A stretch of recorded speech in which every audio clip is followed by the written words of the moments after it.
बहुत सारे लोगों का मानना है कि स्पाइन सर्जरी सक्सेसफुल नहीं होती।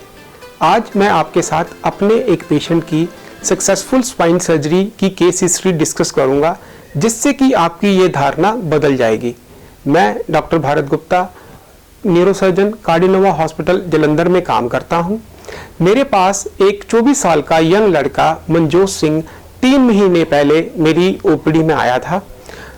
उस समय इसके दोनों पैर काम नहीं कर रहे थे और इसे पेशाब की नलकी भी डली हुई थी।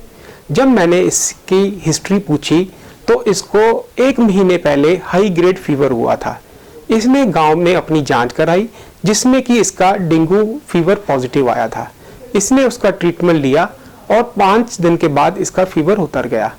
लेकिन 2 हफ्ते के बाद इसको अपने दोनों पैरों में झंझनाहट जैसे महसूस शुरू होनी हुई। 1 हफ्ते के बाद इसकी पैरों की जान जानी शुरू हो गई और ये अच्छे से चल भी नहीं पा रहा था। इसने शहर में अपनी जांच करवाई, लेकिन इसकी प्रॉब्लम में कोई भी सुधार नहीं हुआ। 1 दिन पहले ये अपने पैरों पे चल भी नहीं पा रहा था, तो शहर में लोकल डॉक्टर ने इसका पेशाब की नलकी डालकर हमारे पास फर्दर ट्रीटमेंट के लिए भेज दिया। जब मैंने इसको एग्जामिन किया तो इसकी दोनों पैरों की जान ऑलमोस्ट 0% थी और पेशाब की नलकी भी डली हुई थी। नीचे कौन दी? पता लग रहा है? हाथ लाया? ठीक है, ये देखें, ला सीधी कर,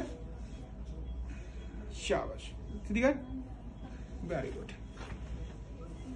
सीधी कर, शाबाश, ठीक है। मैंने इसका MRI स्कैन कराया, जिसमें कि मुझे पता चला कि इसकी रीढ़ की हड्डी में 3 मनकों में पस पड़ी हुई है।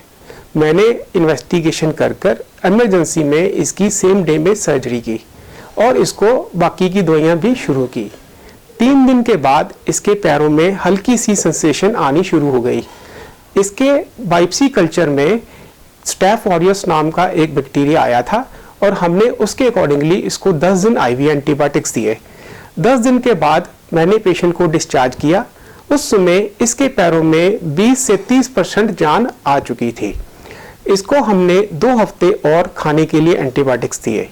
ओपीडी में जब ये हमारे पास 10 दिन के बाद आया तो ये वॉकर के साथ चल पा रहा था और इसमें पैरों की जान ऑलमोस्ट 60% तक वापस आ चुकी थी। हमने इसको फिजियोथेरेपी और अलग तरह की दवाइयाँ, जिससे कि पैरों की जान ज़्यादा जल्दी से आती है, वो दी। अब ये पेशेंट 3 महीने के बाद अब खुद अपने पैरों पर चल के आया है बिना किसी सपोर्ट के, और ये खुद अपना पेशाब और लैट्रिन का कंट्रोल भी कर रहा है। अब इसे और किसी तरह की कोई भी दिक्कत नहीं है। मैं सभी लोगों से यही कहना चाहता हूँ, अगर समय रहते आप एक्सपर्ट न्यूरोसर्जन से अपनी स्पाइन की सर्जरी करवा लेते हैं तो इसके मिरेकुलस रिजल्ट्स भी हो सकते हैं। धन्यवाद।